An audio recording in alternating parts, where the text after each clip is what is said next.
우리가 계속 본문을 봐왔는데 이제 사도 바울이 3차 선교 여행을 마치고 예루살렘에 가기 위해 그렇게 계속 애를 썼던 장면들을 우리가 봐왔죠. 그리고 오늘 드디어 이제 바울이 예루살렘에 도착하는데요. 예루살렘에 도착했을 때 거기 있는 형제들이 바울과 그 일행을 환대해 줍니다. 이게 얼마나 또 그 긴 여정 속에 위로가 됐겠냐고요. 그렇게 잘 쉬고 다음 날 이 일행들과 함께 이 예루살렘 교회의 수장인 예수님의 형제 야고보를 만나죠. 야고보와 함께 장로들이 있었는데 이미 이 당시에 예루살렘 교회는 성도가 수만 명이에요. 그러니까 그 성도들을 잘 또 이렇게 돌볼 필요가 있기 때문에 그래서 장로님들이 거기에 많이 세워졌었겠죠. 그래서 그들 앞에서 이제 바울이 그동안 있었던 일들을 이야기를 하는데요. 그걸 어떻게 표현하고 있는지 우리가 본문에 좀 보도록 하겠습니다. 19절에 보면 바울이 무난하고 뭐를 말했다고 이야기합니까? 하나님이 자기의 사역으로 말미암아 이방 가운데서 하신 일이라고 얘기를 하죠. 그러니까 내가 이렇게 수고했어. 내가 이런 일들을 했어. 이런 열매가 있었어. 이런 게 핵심이 아니고요. 주어가 벌써 다릅니다. 주어가 내가 아니에요. 하나님이에요. 하나님이. 예. 하나님이 자기를 통해서 하신 일들을 나누고 있는 거죠. 지난주에 우리가 그 빌립을 만났을 때 밤새 그들 가운데 하나님의 행하신 그 하나님의 이야기를 나눴다 말씀을 드렸었잖아요. 그런 것처럼 오늘 바울은 여기 예루살렘 교회에 와서 다시 한번 그 하나님의 역사를 그들에게 나누는 거죠. 제가 종종 선교사님들을 통해서 그 선교지에서 벌어지는 일들을 이렇게 들을 때가 있는데요. 그럼 선교사님의 이야기를 들으면서 이분이 이렇게 수고하시는구나, 이분이 이렇게 헌신하시는구나, 거기에 우리가 고개가 저절로 숙여지기도 해요. 그런데 무엇보다 그 복음이 전해지는 현장에서요, 하나님이 하신 게 아니면 있을 수 없는 그 하나님의 역사를 전해 들을 때 우리가 감동이 있잖아요. 여기 저는 분명히 오늘 본문의 예루살렘 교회 장로님들이 그런 은혜가 있었을 거라고 생각을 합니다. 그래서 그 이야기를 들은 이들의 반응이 20절에 나오는데 그들이 듣고 어떻게 했다고 나와요? 하나님께 영광을 돌렸다. 야, 진짜 하나님 살아계시는구나. 하나님 오늘도 일하신다. 하나님은 여기 예루살렘에서만 일하시는 게 아니라 정말 세계 열방 가운데 일하시는구나. 이런 것들을 고백하고 인정했을 거라고요. 바울의 그 선교 보고를 들으면서요, 예루살렘 교회 공동체는 자기들이 직접 그것들을 뭐 경험하고 한 건 아니라고 할지라도 그렇게 일하신 하나님의 역사에 큰 위로와 힘을 얻었을 겁니다. 그리고 바울이 예루살렘 공동체에 전한 건 그 선교 보고만 한 게 아니에요.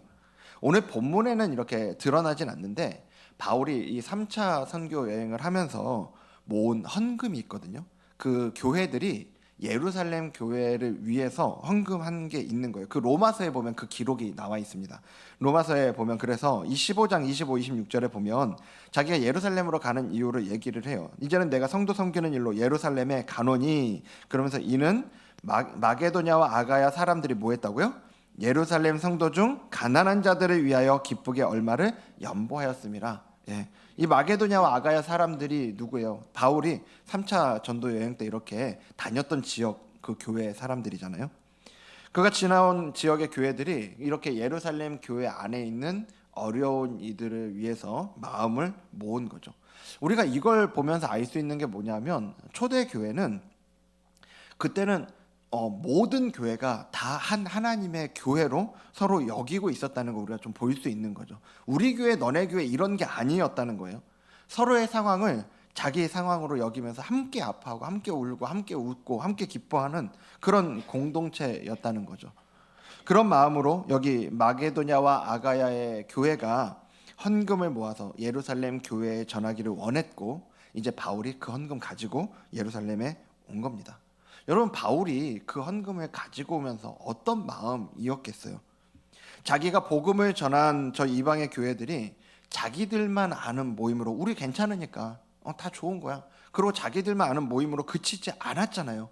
그렇게 저들이 형제 교회를 이렇게 돌아보면서 그 마음을 담아 보내는 헌금 들고 오면서 저는 바울이 너무너무 신이 났을 것 같아요.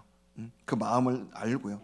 그리고 정말 이 헌금을 가지고 예루살렘 교회에 그 전하면서 감격스러운 마음으로 전했을 것 같아요. 제가 우리 교회를 섬기면서 느끼는 감동도 그렇습니다. 제가 종종 교회가 세워져가는 과정에 감사를 이렇게 표현하는데 그게 단순히 우리 교회가 이렇게 잘 세워져 가고 있습니다라는 그 안정적으로 세워져 가기 때문에 오는 그 감사만은 아니죠. 지난번에도 나눴지만요. 우리 교회가 그렇게 여러 성도의 헌신으로 이렇게 잘 세워져 가고 있는데 우리 교회 시작 자체가 그렇게 개교의 자기 중심성을 벗어난 데서부터 시작이 됐다니까요. 그리고 우리 교회가 그 정신을 잘 지켜가기 위해서 우리만 그 은혜를 누리지 않겠다, 계속 흘려보낸다라는 이 정신을 우리가 붙잡고 있는 거죠. 그런 의미에서 이미 하고 있는 사역들도 있고요. 저 아까 광고 드린 것들도 그렇고, 그리고 앞으로 또 만들어가야 되는 사역도 있는 거죠. 대표적인 게 저는 선교 사역이라고 생각을 하는데 이제 내년에 선교 사역들을 차근차근 또 준비해서 펼쳐갈 겁니다. 그런데 제가 보니까 이 선교라고 하는 게 너무 귀한 사역인데요. 문제는 뭐냐면 선교라고 하는 게 사람마다 너무 갖고 있는 선교에 대한 선교는 이런 거야, 이렇게 해야 돼 라는 생각이 다 제각각이더라는 거죠. 그래서 이 우리 교회가 한 방향으로 가야 되잖아요. 그걸 위해서 정말 하나님께서 원하시는 선교가 어떠한 거고 우리가 그럼 어떤 마음을 가지고 가야 되는지 그것들을 우리가 잘 모아가기 위해서 선교부 안에서 몇몇 분들이 또 그 선교 훈련을 또 받았습니다. 함께 훈련을 받는 시간이 있었고요. 이제 내년에는 조금 더 확장해서 꼭 선교부 지금 소속돼 있는 분이 아니라고 하더라도 좀 들으실 수 있도록 같이 선교 훈련을 받고, 그래서 우리가 이렇게 선교하는 거구나 한 마음으로 갈 수 있도록 저희가 그 사역들을 펼쳐 나가려고 합니다. 그러니까 저희가 막 급하게 이렇게 가지는 않더라도 천천히 가지만 하지만 바른 방향으로 저희가 그렇게 나갈 때 분명히 하나님께서 우리 교회에 원하시는 정말 그 기뻐하시는 방향으로 우리가 나아갈 수 있을 줄로 믿습니다. 그것들을 위해서 여러분들도 함께 기도해 주시면 감사하겠습니다. 이제 바울이 그렇게 선교 보고를 하면서 기쁜 마음으로 그 헌금도 이제 전달을 했잖아요. 그러니까 그런 소식을 듣고 그 헌금을 받는 예루살렘 교회가 얼마나 기뻐하고 좋아할까, 그 기대하는 마음이 저는 이 바울 안에 있었을 것 같아요. 당연히 우리가 누군가에게 선물을 할 때는 그 선물을 받는 사람이 당연히 기뻐할 거라고 생각하고 우리가 선물을 준비하는 거 아니냐고요. 그런데 그 야고보와 장로들의 표정이 그다지 밝지가 않은 겁니다. 왜 그러냐 봤더니 여기 예루살렘에 바울을 싫어하는 사람들이 너무 많은 거예요. 바울에 대한 소문이 막 퍼지고 있는 걸 그러면서 얘기를 해주는데 20절과 21절에 그게 나오죠. 자, 여기 보면은 형제여 그대도 보는 바에 유대인 중에 믿는 자 수만 명이 있으니 그들이 어떤 사람이라고요? 율법의 열성을 가진 자다라고 얘기를 해요. 그러면서 그들 안에 소문이 난 게 21절에 이제 나오는데 21절 우리 다 같이 읽겠습니다. 시작. 내가 이방에 있는 모든 유대인을 가르치되 모세를 배반하고 아들들에게 할례를 행하지 말고 또 관습을 지키지 말라 한다 함을 그들이 들었도다. 아멘. 여기 모세를 배반하고에 사용된 그 단어를 보면 배교 수준을 이야기하는 아주 강력한 단어가 저기 사용되거든요. 그러니까 바울이 그 자기들의 어떤 신앙의 근간이라고 할 수 있는 모세의 율법은 무시해버리고요. 그리고 할례와 관습, 그러니까 이 유대인들의 전통과 율법을 완전히 폐기하는 것 같은 그런 가르침을 전했다라고 이들 안에 소문이 그렇게 나 있는 겁니다. 여러분 이거 맞아요? 아니죠. 바울이 언제 그랬어요? 완전히 헛소문이죠. 바울이 전한 건 율법 지킬 필요 없어, 율법 안 지켜도 돼, 이게 아니고 구원은 어떤 거냐, 우리가 하나님의 자녀, 하나님의 백성 되는 건 그렇게 우리 어떤 혈통에 의해서 되는 것도 아니고, 그리고 그렇게 율법을 지키고 할례를 행하는 거, 그러니까 뭐를 우리가 했냐 안 했냐를 가지고 그 구원이 결정되는 거 아니야. 구원은 그런 거 아니고 오직 은혜, 오직 예수 그리스도, 그걸 통해서만 우리가 그 구원의 자리로 나간다고 이제 이거를 전했는데 지금 소문은 이렇게 나버린 거죠. 그리고 여기 야고보를 비롯한 유대의 장로들도요, 바울이 실제로 율법을 무시하는 거 아니라는 거 알아요. 이들도 압니다. 인정해요. 근데 이 소문이라는 게 참 무서운 거죠. 진실이 안 중요해지거든요. 이게 사실만 잘 전달되는 것, 있는 그대로 팩트만 전달되는 것도 쉬운 게 아니에요.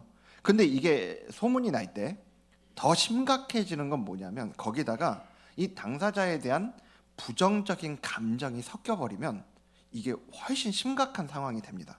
여기 예루살렘 교회 성도들이 바울에 대한 이런 소문을 어디서 들었겠어요? 자기들끼리 막 소문을 냈겠습니까? 아니죠. 저 유럽에서부터 온 이 유대인들이 그 소문을 낸 거 아니겠어요? 바울이란 사람이 있는데 이런 얘기하고 다녀 막 이렇게 얘기했을 거라고요.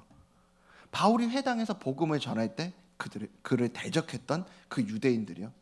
율법과 말씀으로 뭐 어떻게 바울을 꺾어보고 싶었는데 못했잖아요.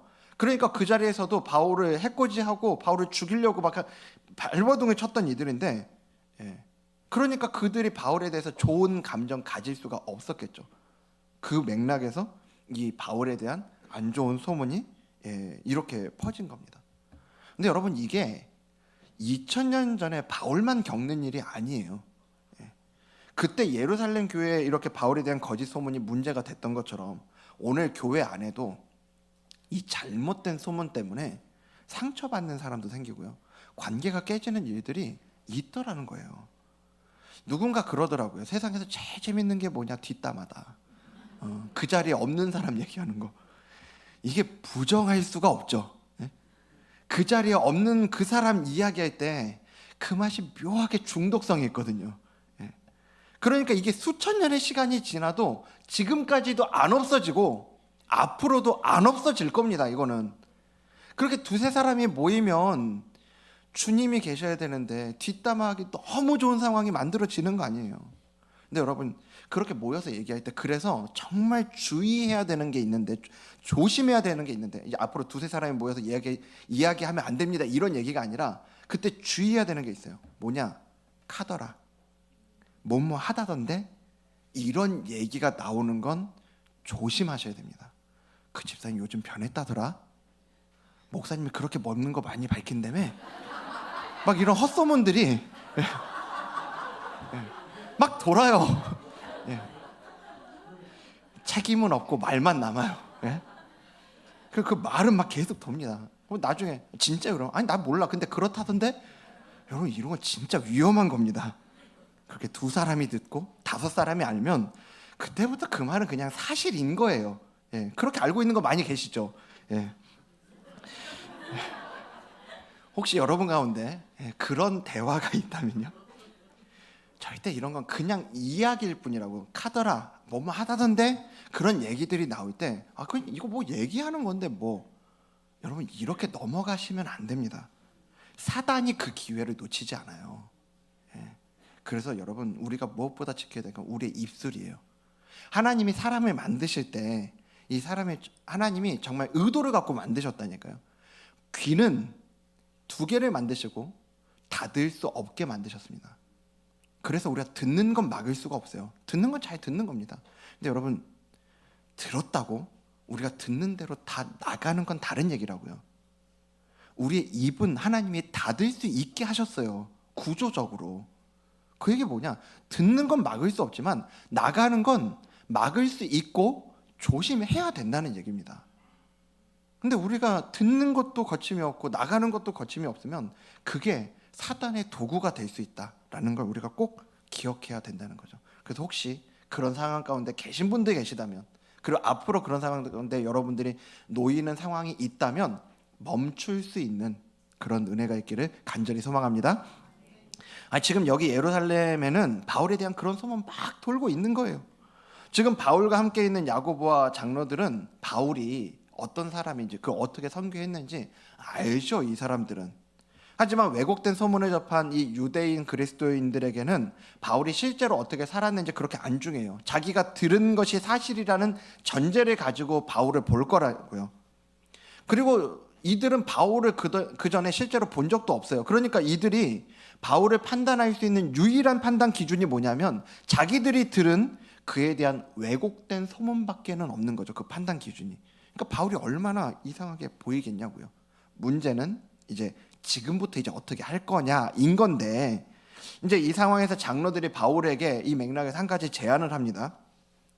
23절 24절에 나오는데, 우리가 말하는 이대로 해라. 서원한 네 사람이 우리에게 있으니, 그러면서 24절 앞에 빨간색만 읽겠습니다. 시작. 그들을 데리고 함께 결례를 행하고 그들을 위하여 비용을 내어 머리를 깎게 하라. 아멘. 그러면 모든 사람이 그대에 대하여 들은 것이 사실이 아니고 그대도 율법을 지켜 행하는 줄로 알 것이라 라고 얘기를 합니다. 여기서 이야기하는 결례라는 거 뭐냐면 정결 예식을 얘기하는 겁니다. 율법에서 이야기하는 부정함을 씻어내는 그 정결 예식을 얘기하는 건데, 그러니까 예루살렘에 있는 유대인 그리스도인 중에서 4명이 서원하는 중에 있으니까 그들과 함께 성전에 가서 서원을 마무리하는 예식을 치르고 그 서원 제물도 바울이 부담하라고. 그러면 사람들이 그거 보고 네가 율법을 잘 지키고 있는 거라고 알 거야 라고 이렇게 얘기를 해주는 거예요. 여러분, 근데 이게 바울이 입장에서 이걸 생각을 해보면 굉장히 좀 기가 막힌 얘기 아닙니까? 이거 오직 복음, 오직 예수 외치면서 그렇게 선교하고 돌아온 예루살렘 교회에서 그가 겪는 일은요, 그의 마음을 참 어렵게 만들었겠다라는 생각이 들더라고요. 아니, 이 정도는 장로들이 나서서 좀 바울 보증해주고 이럴 수 있는 거 아니냐고요. 바울에게 이런 소문은 있어. 근데 걱정하지 마. 우리가 잘 이야기할게. 걱정하지 마. 이런 것도 아니고요. 바울대로 약간 네가 해결해 이런 거 아닙니까 지금? 직접 정결 예식 지키는 거 보여줘서 사람들에게 네가 율법 잘 지키고 있다고 보여줘. 지금 이 얘기 하는 거잖아요. 바울이 이 상황에서 내가 이 모양 보려고 여기까지 학착같이 이렇게 왔나? 막 이런 생각도 들었을 것 같아요. 그렇게 바울은 지금 기대와 다른 현실을 마주하고 있어요. 하지만 바울은 그 장로들의 제안을 그대로 받아들이는데요. 자, 26절에 보면, 자, 바울이 이 사람들을 데리고 언제? 이튿날. 고민하지도 않아요. 고민하지도 않고 다음날 바로 그 사람들 데리고 와서 함께 결례를 행해요. 우리는 이제 이 본문을 읽어 내려갈 때 쭉 읽으니까 장로들 이런 얘기했고 이런 소문이 있고 장로들 이런 얘기했고 바울은 이렇게 했구나 라고 그냥 이렇게 읽으실 수도 있는데, 말씀을 준비하면서 이 장면을 좀 묵상을 하는데요. 여기 바울의 모습이, 바울이 26절에서 보이는 이 모습이 그냥 나오는 모습이었을까라는 질문이 생기더라고요. 그리고 저는 그건 아니겠다라는 마음이 좀 들었습니다. 자주 말씀드리지만요, 바울이요, 우리와 성정이 같은 사람이었다니까요. 바울도 우리처럼 상처받고요, 낙심하고요, 실망하고 그렇게 힘들어할 수 있는 사람이에요. 좋은 마음을 가지고 헌금까지 들고 여기 예루살렘에 왔을 때 아까 우리가 얘기했잖아요. 아니, 선물을 줄 때는 최소한의 그 사람이 기뻐할 거라는 어떤 그런 기대감이 있다고. 그런 기대가, 최소한의 기대가 바울에게는 왜 없었겠냐고요. 그런데 지금 그들이 보여주는 모습은 그 최소한의 기대조차 충족시키지 못하는 모습을 지금 바울은 경험하고 있다는 생각이 들더라고요. 충분히 실망스럽고 충분히 그러면 화도 날 만한 상황이거든요. 그런데 바울은 그렇게 기대와 다른 현실을 마주할 때요, 그 실망감과 화가 나는 이것들을 야고보와 장로들에게 막 쏟아내지 않아요. 당신들이 나한테 어떻게 이럴 수가 있냐고. 나는 하나님의 나라를 위해서 이렇게 애쓰고 있는데 그렇게 돌아온 나를 지금 이런 취급을 하냐고 막 이렇게 막 쏟아내지 않아요. 오히려 이 상황에서 장로들의 제안에 따라 자기가 해야 할 일을 하는 거죠. 제가 이 부분을 이렇게 묵상하는데 다윗이 좀 생각이 나더라고요.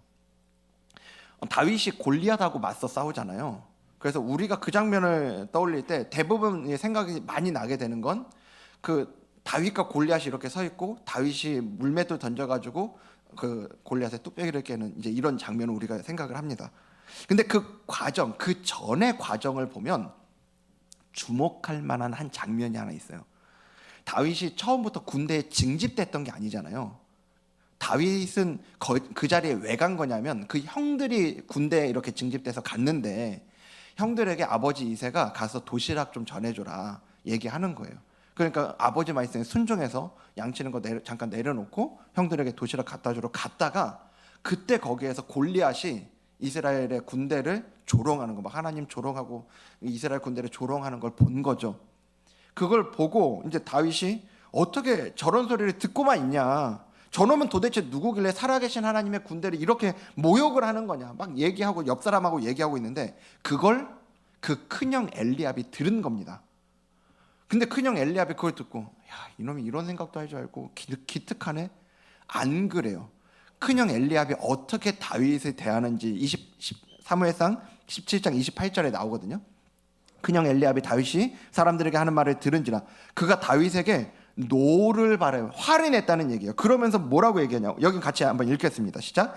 네가 어찌하여 이리로 내려왔느냐? 들에 있는 양들을 누구에게 맡겼느냐? 나는 네 교만과 네 마음의 완악함을 아노니 네가 전쟁을 구경하러 왔도다. 아멘. 아니 다윗이 지금 양치기 싫어가지고 내팽개치고 여기 놀러 온 거냐고요? 구경 온 거냐고요? 아니잖아요. 뭐가 교만이고 뭐가 마음의 완악함이에요. 다윗은 아버지 말씀에 순종해서 왔다가 저 소리 듣고 화가 난 건데, 그렇지만 엘리압은 다윗을 무시하고 그에게 화를 냅니다. 마치 자기가 네 마음 나 다 알거든? 그러면서 잊지도 않는 다윗의 마음을 오도하면서 왜곡시켜서 막 그 오해를 쏟아내잖아요. 근데 여러분 그 뒤에 다윗이 어떻게 반응하는지 아세요? 다윗이 형과 싸우지 않아요. 그 뒤에 나오는 장면을 현대인의 성경으로 보니까 조금 더 잘 이렇게 해놔서 현대인의 성경으로 갖고 왔습니다. 그러자 다윗이 대꾸했다. 나는 말 한마디 물어본 것뿐인데 내가 뭘 잘못했다고 이렇게 야단이십니까? 그러면서 30절에 보면 자 그러고 나서 다윗이 어떻게 했대요? 형에게서 멀찌감치 떠나라고 얘기를 해요. 의역된 거긴 한데 그런 의미인 겁니다. 무슨 말이냐 하면 자기를 무시하면서 화를 내는 형하고 함께 다투지 않았다는 거예요. 형에게 대꾸는 했지만 그 형하고 같이 형이 나한테 어떻게 이렇게 얘기할 수 있냐고, 내가 지금 이 자리에 왜 왔는데 막 이렇게 그 형하고 막 그렇게 싸우지 않았다는 거예요. 근데 여러분 생각해 보세요. 여기서 다윗이 자기를 무시하고 화를 내는 형하고 싸우잖아요. 그러면 우리가 아는 다윗과 골리앗의 싸움은 없는 겁니다. 형한테 대들다가 혼나고 집으로 쫓겨갔겠죠. 다윗은 자기가 누구와 싸울지를 분명히 한 거예요. 제가 오늘 말씀을 보는데요, 바울도 그랬겠다라는 생각이 들더라고요. 그가 처한 상황은 충분히 실망스럽고 화가 날 만한 상황이고요. 그럴 때 우리가 그런 상황에 놓였을 때 가장 쉽게 보일 수 있는 모습이 뭐냐면 내 눈앞에 있는 이들에게 그 감정을 쏟아내는 거. 이런 게 우리가 가장 쉽게 보이고 가장 쉽게 할 수 있는 모습이에요. 하지만 바울은 그러지 않았어요. 다윗이 형을 싸움의 대상으로 보지 않았던 것처럼 바울은 장로들과 교회를 싸움의 대상으로 보지 않은 거죠. 여러분 우리의 기대와 다른 현실을 마주할 때 분명히 그 상황은 우리를 실망스럽게 만들고 화가 나게 만들어요. 그런데 여러분 그때야말로 이 영적인 분별력이 필요할 때입니다. 영적인 분별력이라고 해서 지금 막 대단하게 이게 신비로운 이야기, 막 뭐가 보여야 되고 이런 얘기를 하는 게 아니에요. 그런 얘기가 아니라 이때 필요한 영적인 분별력은 이거예요. 우리가 누구와 싸워야 되는지, 무엇을 위해서 나의 감정과 에너지를 쏟아 놓아야 할 건지를 기억하는 거예요. 이걸 분별하는 게 영적인 분별력이에요. 그저 내 속이 시원해지기 위해서 이걸 막 쏟아낼 거냐고요. 오늘 다윗은 살아계신 하나님의 이름을 지키기 위한 싸움에 목숨을 걸기 위해서 자기를 무시하는 형에게서 멀찌감치 떠나가요. 바울은 하나님이 자기 피로 사신 교회의 하나됨을 지켜나가기 위해서 기꺼이 정결 예식을 지키는 자리로 나아갑니다. 한편으로 이런 바울의 모습을 보면 지금까지 그가 보여온 모습하고는 다른 것처럼도 보여요. 어떻게 보면 지금 그의 생각을 꺾고 타협하고 있는 건 아니냐? 이런 생각으로 우리가 이 본문이 보일지도 모르겠어요. 하지만 지금 바울이 보여주는 모습은 그거하고는 좀 다릅니다. 존 스토트 목사님이 이 부분을 아주 잘 해석해 놓은 그 글이 있는데요. 여기 이렇게 얘기하고 있습니다. 그들은 바울과 이 예루살렘 교회 지도자들이죠. 그들은 이미 교리적으로 그리고 윤리적으로 의견이 일치하고 있었다. 그들 간의 문제는 문화와 예식과 전통에 관한 것이었다. 그러면서 그들이 도달한 해결책은 교리적 또는 도덕적 원리를 희생한다는 의미에서의 타협이 아니라 뭐였다고요? 실행의 영역에서의 양보였다라고 이 부분을 이렇게 해석을 합니다. 교회의 하나됨, 연합을 위한 양보였다는 거죠. 이건 바울이 그동안 사역을 하면서 지켜왔던 정신과 조금도 다르지가 않아요. 바울이 여기에 도착하기 전에 여기에 도착하기 전에 그 고린도 전서를 썼었는데요. 그 고린도 전서에서도 바울은 이렇게 이야기를 합니다. 9장 19절과 20절인데요. 내가 모든 사람에게서 자유로우나 스스로 모든 사람에게 종이 된 것은 더 많은 사람을 얻고자 함이라. 유대인들에게 내가 유대인과 같이 된 것은 뭘 위해서라고요? 유대인들을 얻고자 함이요, 율법 아래에 있는 자들에게는 내가 율법 아래에 있지 아니하나 율법 아래에 있는 자같이 된 것은 뭐라고요? 율법 아래에 있는 자들을 얻고자 함이요 라고 얘기합니다. 함께 복음 안에 있는 자로서 하나됨을 지키기 위해서라면, 정말 저 영혼들을 위해서라면 얼마든지 맞춰주겠다라는 거예요.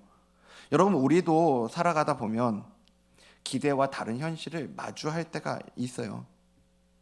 좋은 마음으로 섬겼는데 오해를 받기도 하고요. 최선을 다했는데 그게 인정받지 못하는 일들도 생겨요. 우리 각자의 삶에서도 그렇고요. 심지어는 교회 안에서도 그런 일들 얼마든지 있을 수 있습니다. 여러분, 그럴 때 우리는 어떻게 반응합니까? 혹시 내 눈앞에 있는 그 사람에게 나의 그 실망감들을 다 쏟아내고 있지는 않습니까? 정작 싸울 대상이 아닌데도요, 그와 싸우느라 내 감정과 에너지를 소비하고 있지는 않아요?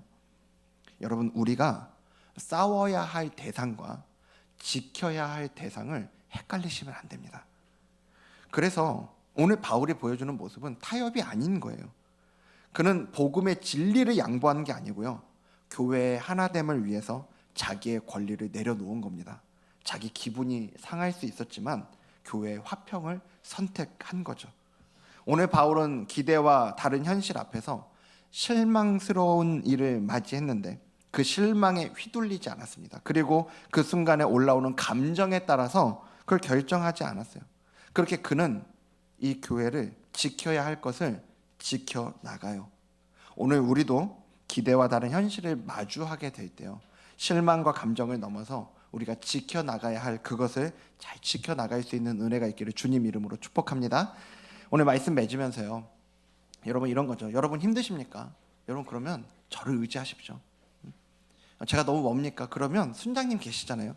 순장님도 너무 멀어요. 옆에 앉아 계신 분들이요, 옆에 있는 분들 같이 이렇게 의지하면서 힘을 내자고요. 이렇게 이야기하면 얼마나 좋겠습니까? 네? 우리가 안심하고 이런 얘기하면서 우리 그렇게 해보자고요. 이러면 얼마나 좋겠어요. 근데 오늘 말씀이 그게 아니래요. 오늘 말씀이 보여주는 그거 아니래요. 사람은요, 실수할 수도 있고요, 실망을 줄 수도 있어요. 아무리 좋은 사람이라고 하더라도요, 아무리 믿었던 사람이라고 하더라도 내 기대와 다른 모습 보일 수 있다고요. 오늘 바울도 그런 겁니다. 기쁜 마음으로 그렇게 예루살렘에 왔는데, 강가다에 기대를 가지고 왔는데 그를 기다리고 있던 건 오해였어요. 잘못된 자기에 대한 억측들. 얼마나 억울했겠어요. 그거 얼마나 하나하나 다 설명하고 싶었겠어요. 근데 바울이 선택한 건 자기 이야기를 떠들어대는 게 아니었어요.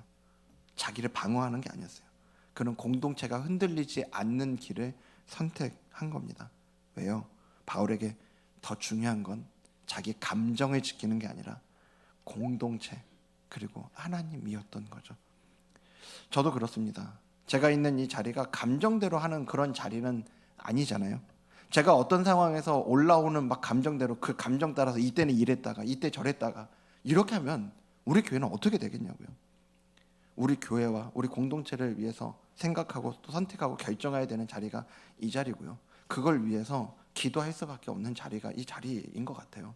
근데 여러분, 그게 저만의 얘기는 아니잖아요.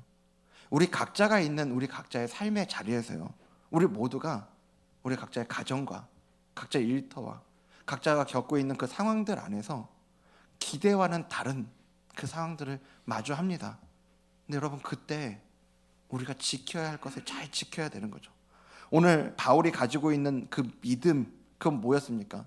그의 기대와 다른 현실 앞에서 그 현실에서 오는 아픔과 상처에 집중하기보다는 주님과 공동체를 바라보는 게 그의 믿음이었다면요, 우리가 기대와 다른 상황을 만날 때 우리에게 작동해야 되는 게 바로 이 믿음 아니겠냐고요. 우리가 그런 믿음의 자리로 나아감으로 우리의 감정과 우리의 실망을 넘어설 수 있기를 간절히 소망합니다.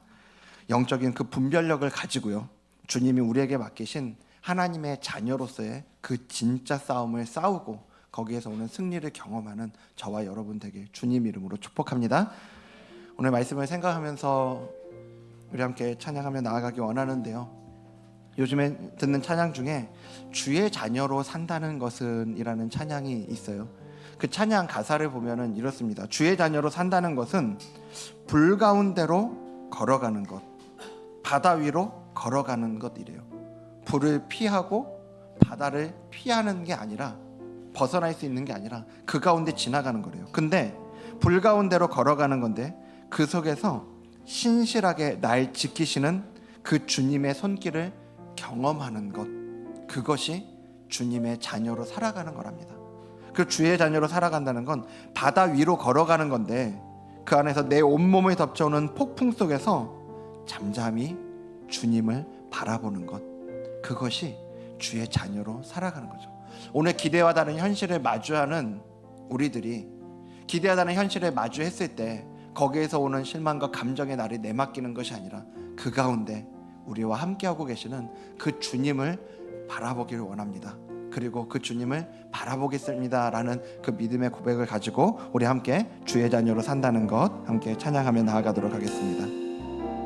함께 고백합니다. 주의 자녀로 산다는 것은, 주의 자녀로 산다는 것은 불 가운데로 걸어가는 것, 불 가운데로 걸어가는 것, 그 속에서 신실하게 날 지키시는, 그 속에서 신실하게 날 지키시는 그 손길을 경험하는 것, 주의 자녀로 산다는 것은, 주의 자녀로 산다는 것은 바다 위로 걸어가는 것, 바다 위로 걸어가는 것, 내 온몸을 덮쳐오는 폭풍 속에서, 내 온몸을 덮쳐오는 폭풍 속에서 잠잠히 주님 바라보는 것. 우리 다시 한번 처음부터 고백합니다. 주의 자녀로 산다는 것은, 주의 자녀로 산다는 것은 불 가운데로 걸어가는 것, 그 속에서 신실하게 날 지키시는 그 손길을 경험한 것. 주의 자녀로 산다는 것은, 주의 자녀로 산다는 것은 바다를 피하는 게 아니라 바다 위로 걸어가는 겁니다. 내 온몸을 덮쳐오는, 내 온몸을 덮쳐오는 폭풍 속에서 잠잠히 주 바라보는 것. 때론 불 가운데 휩싸일 때도, 휩싸일 때도, 폭풍 가운데 무너질 때도, 무너질 때도 주님 내 곁에 함께 하시네. 가장 가까이에 함께 하시네. 가장 가까이에 함께 하시네. 때론 불 가운데 휩싸일 때도, 때론 불 가운데 휩싸일 때도, 폭풍 가운데 무너질 때도, 폭풍 가운데 무너질 그때 우리는 기억해야 됩니다.